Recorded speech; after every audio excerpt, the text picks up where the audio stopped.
اللہ نے اپنے بندوں کی ہدایت اور خدائی دعوے داروں کے ظلم سے انسانیت کو نجات دلانے کے لیے ہر دور میں پیغمبروں کو مبعوث کیا تھا۔ یہ انبیاء اکرام نہ صرف اللہ کے پیغام کو بندوں تک پہنچانے والے تھے بلکہ ظالم حکمرانوں کے خلاف مظلوم کے لیے مسیحا بھی تھے، جنہوں نے طاغوت کے خلاف بغاوت کی اور لوگوں کو بندوں کی غلامی سے نجات دلا کر اللہ کی غلامی میں لایا۔ انہی نبیوں میں ایک برگزیدہ نبی حضرت ابراہیم علیہ السلام ہیں، جنہیں ایک ظالم و جابر اور خدائی کا دعویٰ کرنے والا بادشاہ کی سلطنت کو نیست و نابود کرنے کے لیے بھیجا گیا تھا۔ دراصل نمرود قدیم بابل کا ایک طاقتور بادشاہ تھا جو نوح علیہ السلام کا پوتا کوش بن سام کی اولادوں میں سے تھا۔ نمرود نے طوفان نوح کے بعد اس زمین پر پہلی مرتبہ باقاعدہ طور پر ایک منظم حکومت قائم کی تھی۔ نمرود کی سلطنت مشرق سے مغرب تک پھیلی ایک وسیع سلطنت تھی اور اس نے 400 سالوں کے ایک لمبے وقت تک حکومت کی۔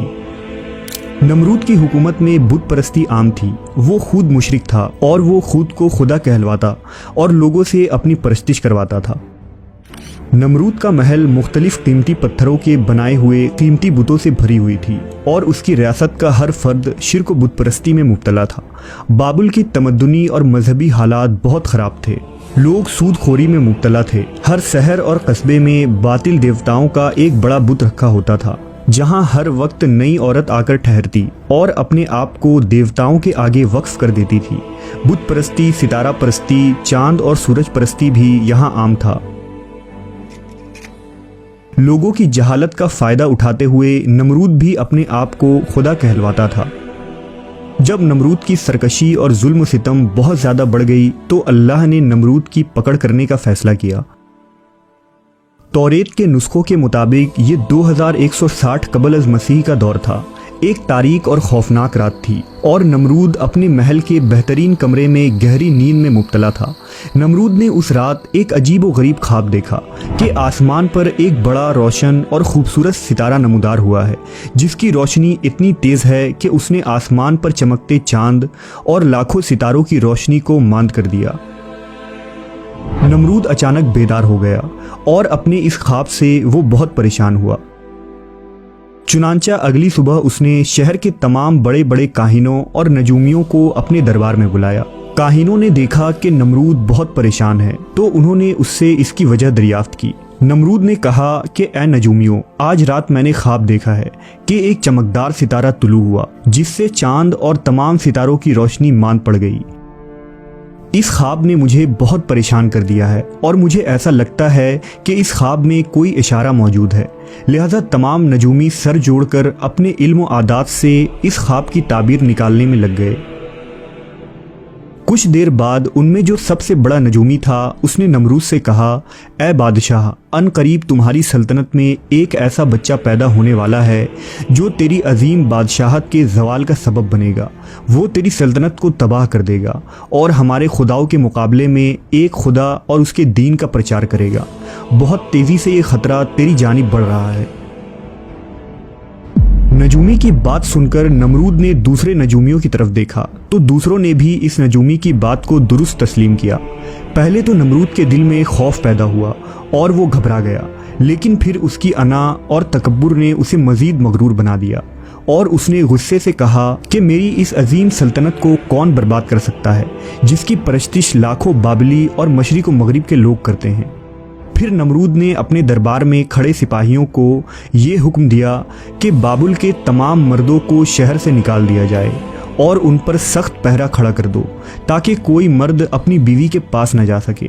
نیز اس نے یہ بھی فرمان جاری کیا کہ جس عورت کے ہاں لڑکا پیدا ہو اس بچے کو فوری طور پر قتل کر دیا جائے۔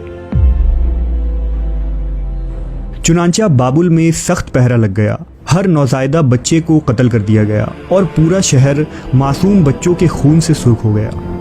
کہتے ہیں کہ نمرود کے حکم سے اس کی سلطنت میں 1,00,000 بچوں کو قتل کر دیا گیا تھا۔